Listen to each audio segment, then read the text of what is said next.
So let's do that.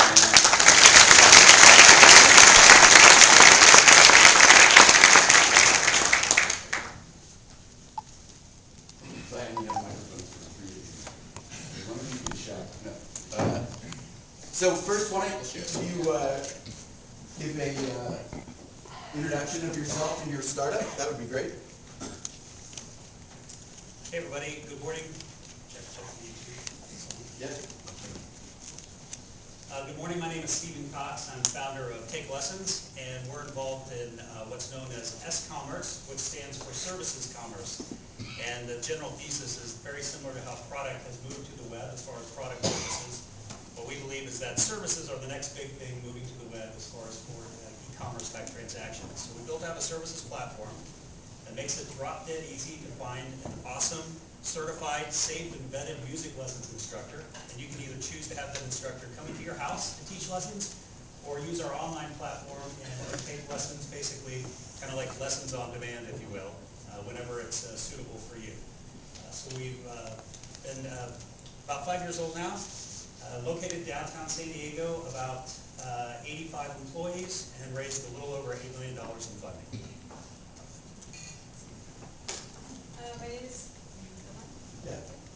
My name is Shayla Siciliano. I founded Fauna Fair, which is a premium wine spritzer, so basically healthy alcohol, which is probably a few fans of that, I would think, in the audience, possibly. Basically, it's a wine spritzer. It's a lighter alternative to wine. It has real California wine, electrolytes, no added sugar, no preservatives, antioxidants, and we're just getting started. I actually quit my job about 4.5 years ago. Thought I'd have it off the ground in a year.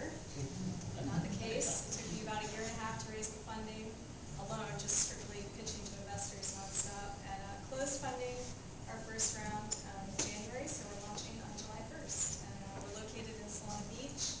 We're doing kind of an e-commerce membership program, and also going after a lot of big hotels and natural grocers, starting from San Diego up to Santa Barbara. My name is Hugh Buey. I'm the founder and CEO of Cash E-Commerce. We are a cloud-based shopping cart, and we're targeted towards the small business sole proprietor. We want to make it fast, easy, and cost-effective so that anybody can sell online. So our tech is a single line of JavaScript. You can copy and paste it in a website or blog, and we actually inject professional shopping experience into the site. We are 4 months old, officially started in February. We just closed our seed round with Techos Angels, 500 startups, and a couple other angels, $650,000. We are also in the Evo Nexus incubator in downtown San Diego. So it's been quite a ride over the last 3 months, and we're excited to be here. So thanks for coming on Saturday. Chris Corvo. I'm with StockTwits. I'm the CTO there. We're a 4-year-old company located in Coronado.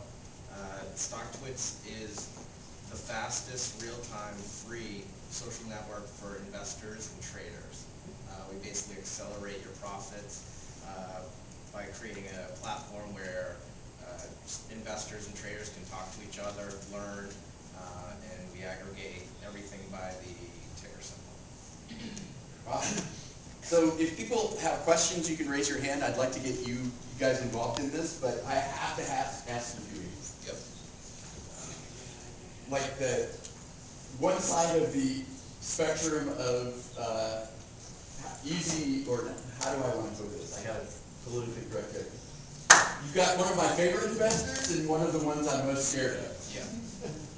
So Techos Angels on one side and 500 startups on the other. Which is which? I'm not going to tell you. So actually, though, I'd love to hear the story of how the process went with actually both sides. I'll start with the shorter story, which is 500 startups. So Dave McClure is the founding partner, and I are friends. We've known each other for over 10 years, so that helps. My investment pitch to him lasted about 18 seconds. I called.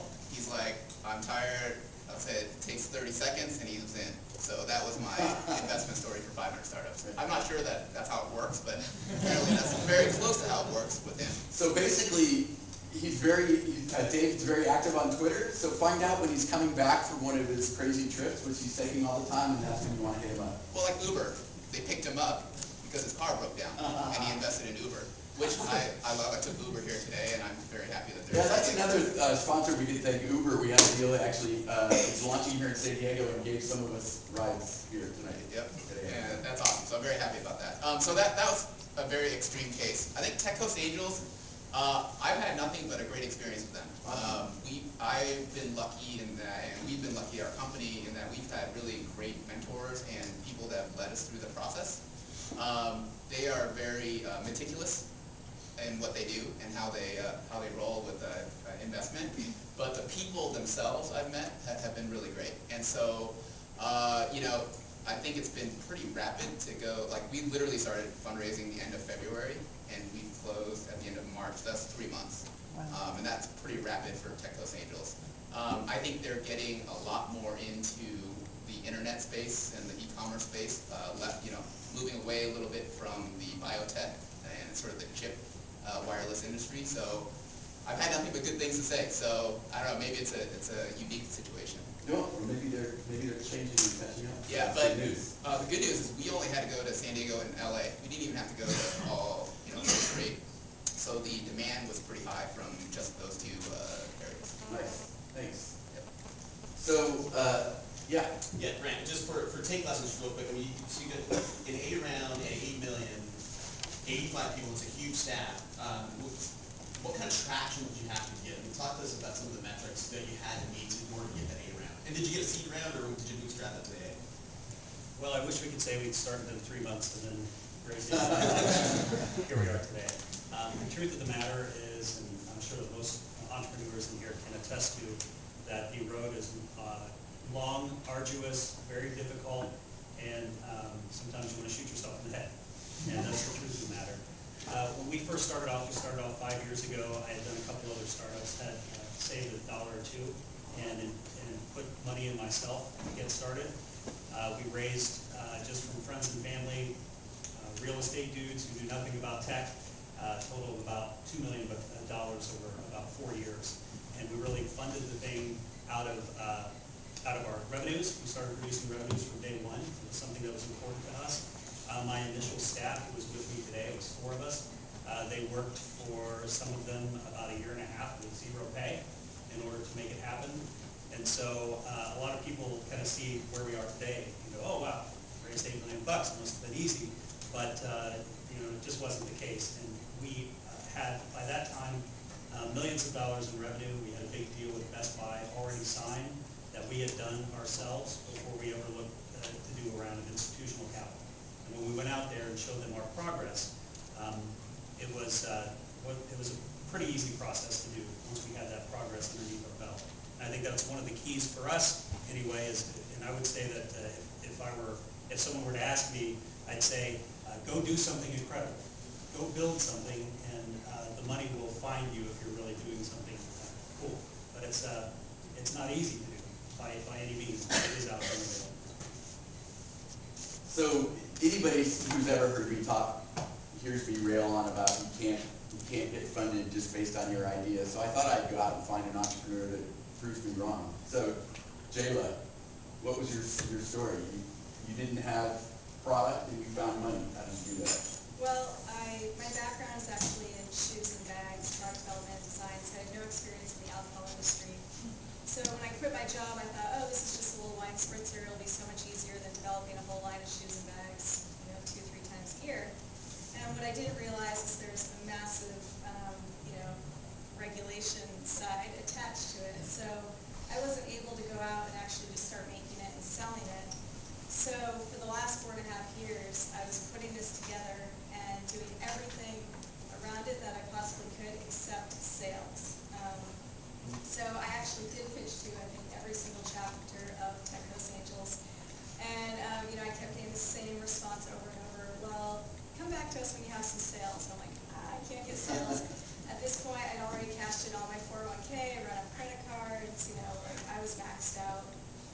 I did a small, just like friends round of $40,000, and I ran about 600 bottles up at a place called the National Food Lab, which is like an R&D facility up north. And I used those 600 bottles and went around to accounts, spent a whole winter meeting with hotels, meeting with sommeliers, a lot of people, media channels and basically getting their okay that they would place an order, getting a letter of intent, kind of lining up those partnerships and saying, okay, I've got X number of accounts in San Diego, we're waiting for the product. So I told all of them, last July, we're gonna have it. We're launching, so I'm about a year behind, but it's okay. So it was really just, it was not easy, and it definitely took probably a lot longer, because I didn't have any sales, but I think you can still line up a lot of things to prove that the idea is accepted, or that there will be traction there, or you will have sales, without actually getting the sales. Nice, yep. So, Chris, I'm not even sure I know you guys' story, except that I think you have friends in high places. Yes, I do. So StockTwits, basically, we've raised in total about a little over 8 million. We started 4 years ago, and it was with the concept of Twitter, but for finance.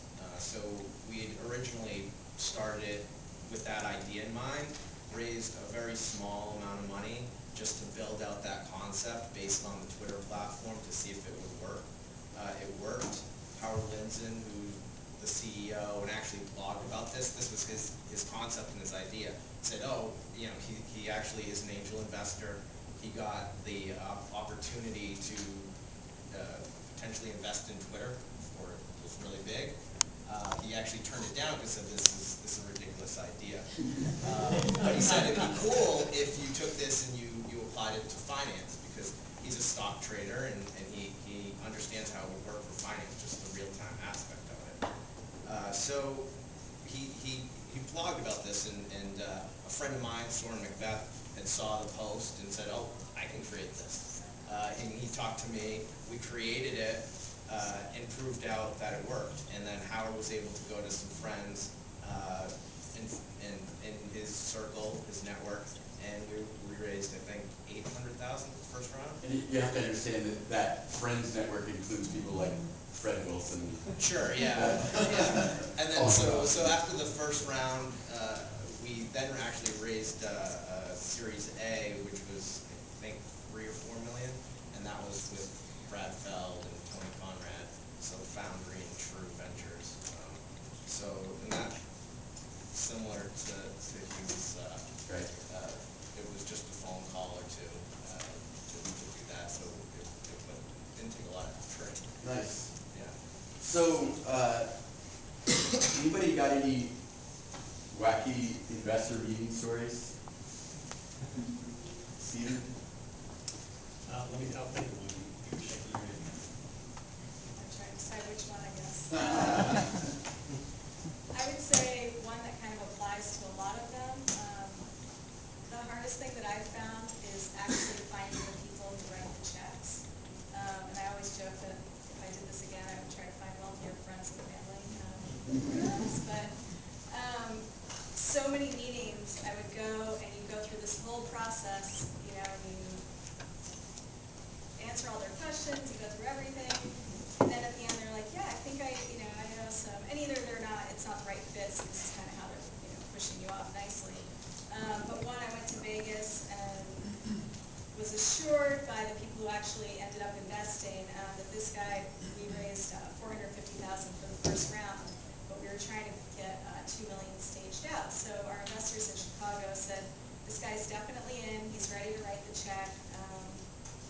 Just if you can be in Vegas tomorrow, give him the whole spiel, he'll be ready. So I sat there for about 7 hours listening to stories about his kids. I don't think I said anything. I mean, it was on and on and on, just crazy stories.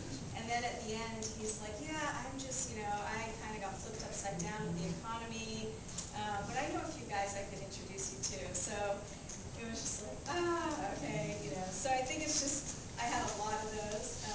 And again, maybe it's just that it wasn't the right fit, and that was a nice way of them parting That was a ways. 7-hour no. But yeah, just a lot of listening and smiling. Let's see, I had two that came to mind while you were talking. So I had one guy who, this was in our initial seed round, who offered to trade some of my stock for an ownership in his bar. so I thought that was weird. We turned that one down. And then originally, right out of the gate, when we were just trying to find our first viable product, I had this was locally, just a guy here in town who said, okay, great, I understand, got it. Looks like you need to spend some on Google advertising, go do that. I said, well, we've got about 30 grand. He goes, no problem, I'm gonna give you 100 grand. Take about 20 and let's test it. So we took about 20 and tested it, and he fell off the planet. I don't know where he went. In fact, he's still never returned my phone call. So it's just one of those things that we learned very early on, was that the famous last words are, "Oh, we're definitely in," and you should test too. And that's never true until the money hits the bank account, and that's the only time you can count on it for sure. And it has to clear the bank. And clear the Check and then clear it. So what about in terms of advice for the startups out there? What is it, how did you get the meetings? Go ahead. Okay, yeah, so I want to follow up on my thing with TCA and everything. It's not that it was all fun and games and everything like that. Just like Steven said, we actually had done some deals with distribution partners and have started to show traction already. So when we went into Tech Coast Angels, it wasn't like, hey, it's a great idea, we're doing commerce, blah, blah, blah. It's like, hey, we're going to get in front of 50,000 merchants here in the next 3 months. We're going to, show some traction. So that's really important.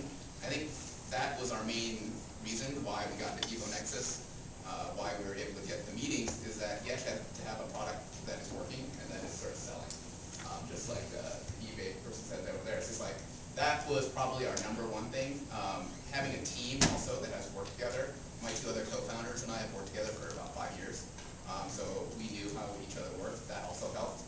And then I also previously ran a company, so that helped as well. So there's real things behind getting the meetings. But reaching out to the network, I had never reached out to my network at all, my personal network, and I grew up down here. And then all of a sudden you're like, wow, everybody knows everybody, and then boom, boom, boom, and it's, Nice. branches out. Yep. Yeah, I would agree. I would say your network, even your friends' networks and those types of things are really key. I know for us, Howard didn't know Brad Felt, actually, Foundry, but he had met Brad through Fred Wilson, who gave him Brad's number and said, here, give him a call and pitch him. So I would say definitely your network or your extended network would be really key. What about social? Like, Howard actually talked about social leverage, right? Yeah, I mean, definitely. And that's similar to how StockTwits evolved, right? So it's like Howard would say, making these small deposits socially on other people's blogs or Twitter accounts and having these interactions, because all these people, these investors, I mean, at least I'm sure all of us up here are on social media of some sort, whether it's Facebook, Twitter, and investors are too. Yeah, I know there's at least one guy in the audience that got angel investor meetings just based on tweeting with a guy for over a month. Exactly. And the guy says, what are you up to? Or looks in his bio and says, oh, tell me about your startup. So Yeah, so it can happen and it works. Just networking. So anybody got questions? Yep. Kickstarter. What do people have to take it up for? Yeah, you need opinions, comments on Kickstarter? Could you put wine spritzers up on Kickstarter? Well, they automatically assumed that I had a lot of caffeine in it, and they said we don't support those alcohol drinks, so I kind of got quickly booted out of the gym. Oh, interesting. Even though I was technically. Yeah. I don't have any experience with it, but I think it's a fabulous idea. And if you're out trying to raise money, use everything possible. So use your network, use Kickstarter, talk to as many people as you can, and do something real. Sure. Yeah, I mean, it's a great example of a minimum viable product, right? You actually put your thing on Kickstarter and prove that people want it before you do anything. So why don't we, thanks to the panelists, appreciate that. Why don't you guys stick up here just in case there are more questions. And then also if you have questions for any of our other speakers, Startup America questions, or what Sandra was talking about at eBay. Do people have questions for that? Yeah, sorry, me. For the IP person, so But this is not copyright, and what I did, right, we're all sort of, scrappy startups here. So for my terms of service and my privacy policy, there's a few people in our space, and I ripped off their TOS and privacy policy. But I took two of them and I kind of blended them, and then I copyrighted them for us. Is that a problem? Really?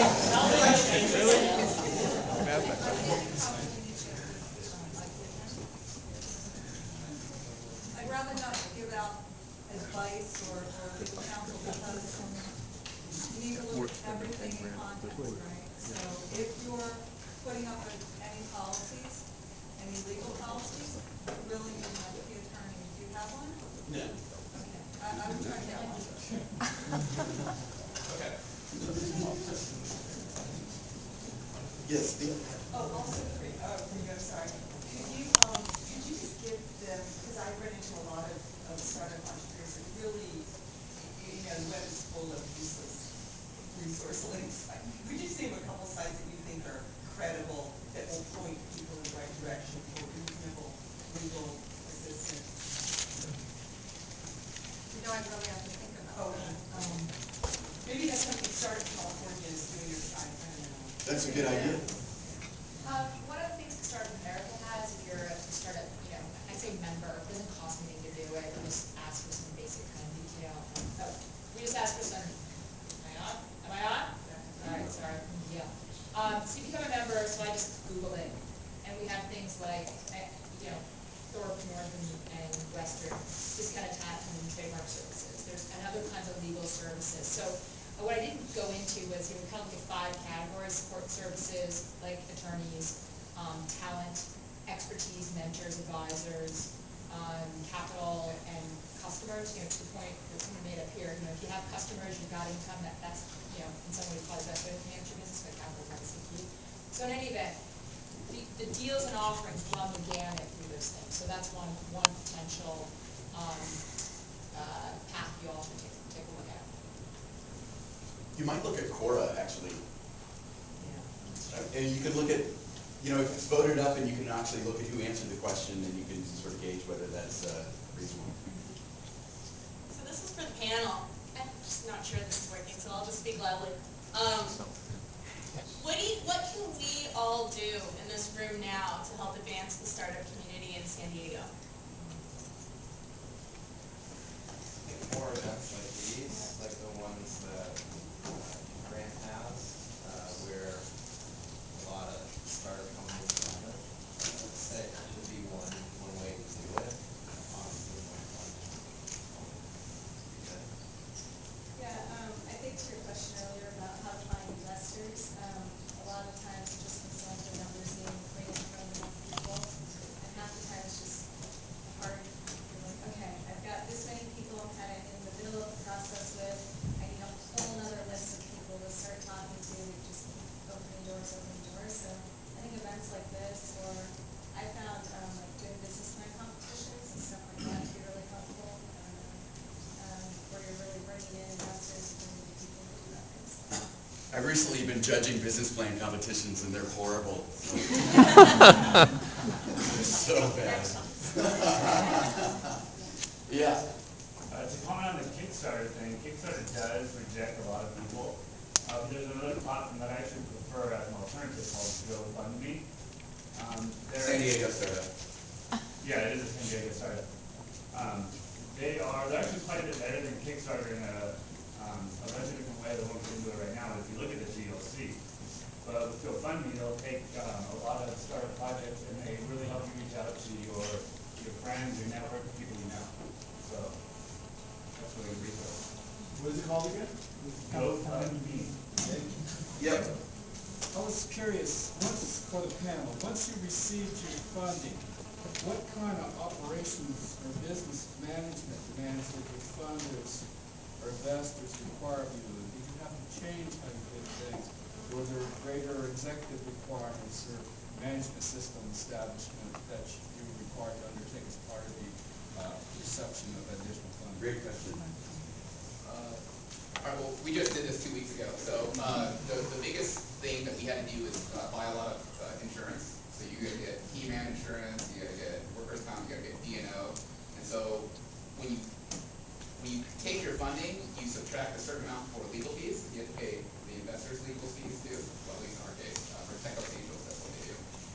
and then you gotta buy some insurance, so you know, you've already cut into some of your funding. They take a board seat typically, or, you know, because our original board was just me, and now we have a 3-person board. You have to get an outside investor, or an outside member, and then one of the investors on board as well. So that was operationally different. Now we have, instead of 5 shareholders, we have 30 shareholders, so there's a lot more stuff that you have to give out. I have to do like monthly reports and things like that. So there's some changes like that, but if, you know, I don't think there's anything structurally about running the company that's anything different, just more things in check and things that we have to do. So it's primarily, if I have this clear, is that a reformulation of your governance process and then some requirements relative to your risk management system. Yeah, absolutely. That's part of their investment. That's part of the term sheet. That was all the requirements in there, at least for us. So depending too, you may need someone else that you have to bring in to do all those things if you can't handle it, or someone on your team can't handle it. What we found is that it really, really depends on who you get in, first of all, as your investors. Sometimes there are, none of them are silent, by the way, but there are those who are less silent than others, I should say. And it really, if you do your homework up front and make sure that you choose the right investor specifically for your lead, if you're going a venture route, that's truly very, very valuable that you guys are on the same sheet of music right from the very beginning. And when we took our round, we closed with a group called Crossland Capital.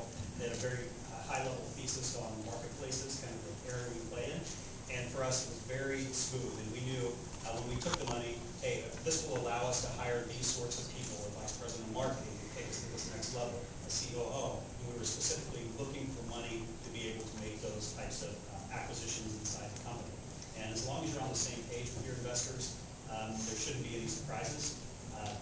Shouldn't be, but there always is. But nonetheless, it's very important that you get that right from the very beginning on what their requirements are, what your requirements are, and make sure you're aligned properly. Yes?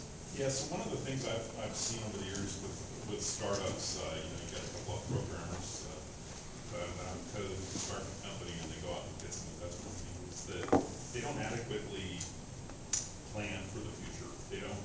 They think they're gonna get money up front and that'll be their success. They don't realize that they may need multiple rounds. And when they do get multiple rounds, the amount of ownership for the common stockholders, your employees, the option pool can shrink well below 20% because of all the dilution with multiple rounds.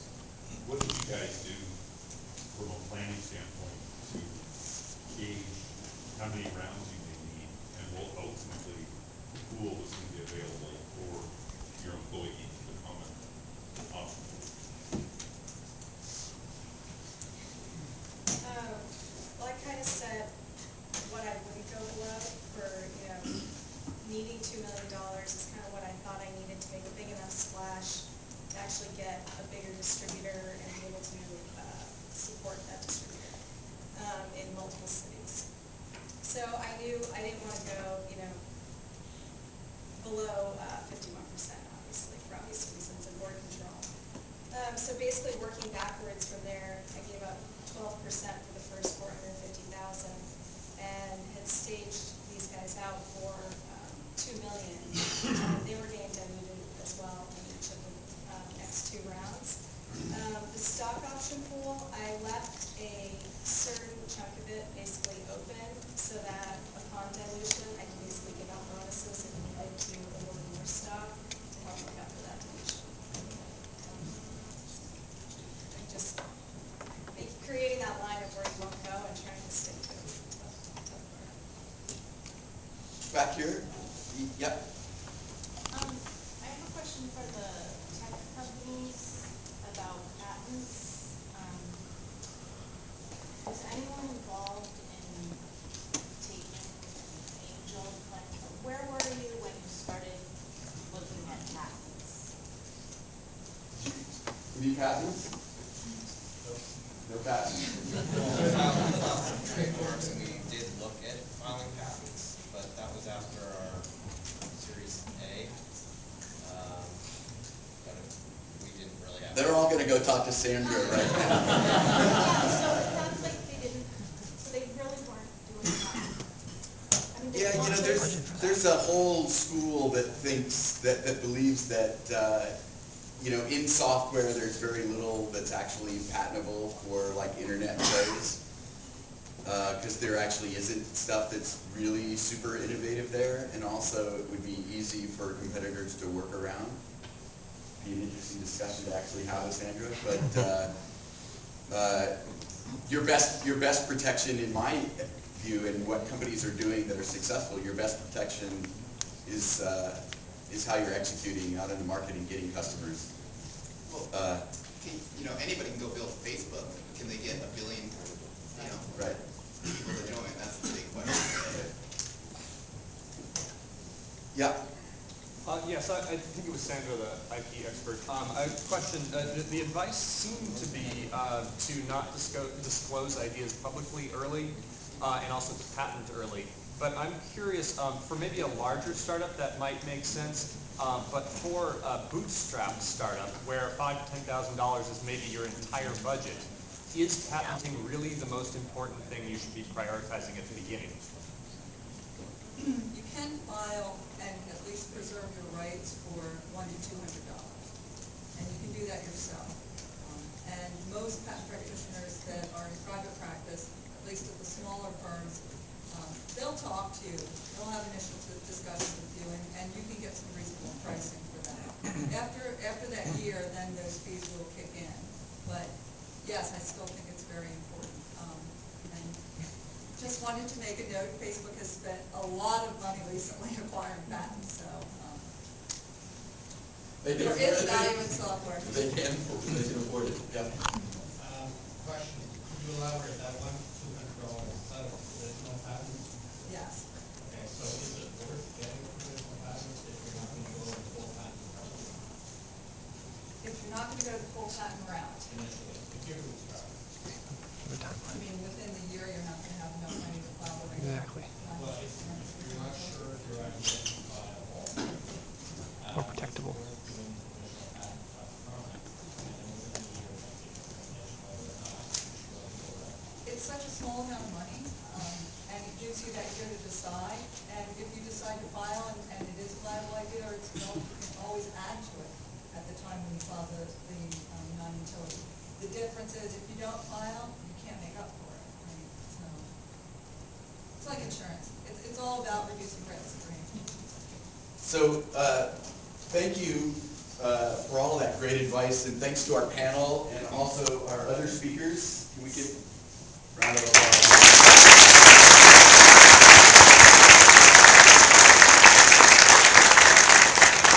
So we have lunch and I guess networking, though I don't network, I socialize.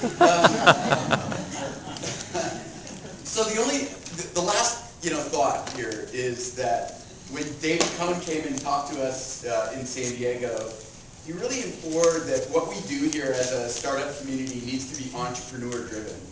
And the same thing applies with Startup America, right? And so we're only going to get out of Startup California, Startup America, Startup San Diego, what we want to get out of it. And so it's up to us to drive what we want Startup America, what we want Startup San Diego to do for us.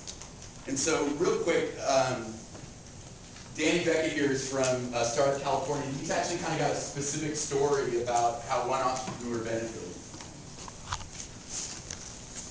So a buddy of mine, his name is Aaron Schwartz, and he has this watch company. It's called Modify, and he just completely took advantage of all the resources and things that were available from Startup America. So from there's a lot of different. There's like I think it's like $1.2 billion worth of resources that have been allocated to Startup America and the companies that sign up to be Startup America companies, which is huge. And so some of the things that he took advantage of was there's a 3 months of SEO mods. They give you free, basically free service with that. That helps you, get some SEO services on your site. There's $1,000 matching worth of AdWords. Dell gives you 30% off. Aaron took advantage of all of those things.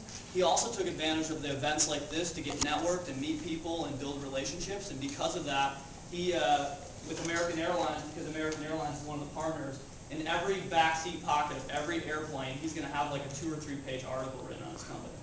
So there's a ton of media partners that are coming to Startup America right now too and saying, hey, if you guys have great companies that you think are kick-ass, we want to push those out to the media outlets, and we basically want to get them known for what they're doing, for the great work, right? Because those are the American heroes. Those are the companies, the startups that you guys are building, the startup companies that you guys are working on. Those are what create jobs, and that's what this is all about. It's entrepreneurial-led. The other thing I want to say too, and we were at the summit, we're figuring this shit out. Like, we need your help. This is a startup itself, right? Like, we don't have all the answers. And so people are always like, well, what do we got to do? Like, step up, right? Like, step up and do something. Jump in and say, hey, I can do this, or I can do this. There's a lot of people that say, hey, what do you want me to do? I don't have a specific answer. We need help. Like, to build these ecosystems in all of the different regions across California, it has to be from you guys. Like, we have to all step up, work together, put on events. Like, Grant does, I love what you do, man, for this community. He does a lot of great work.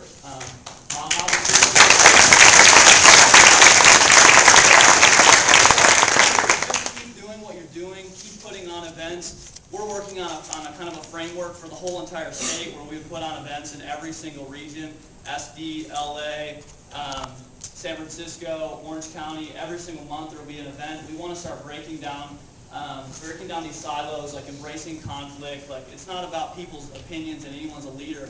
We're essentially all working together on this, and we also want to do a conference every year where we bring everyone together, 5, 10,000, whatever, entrepreneurs, and highlight great companies that are doing awesome things.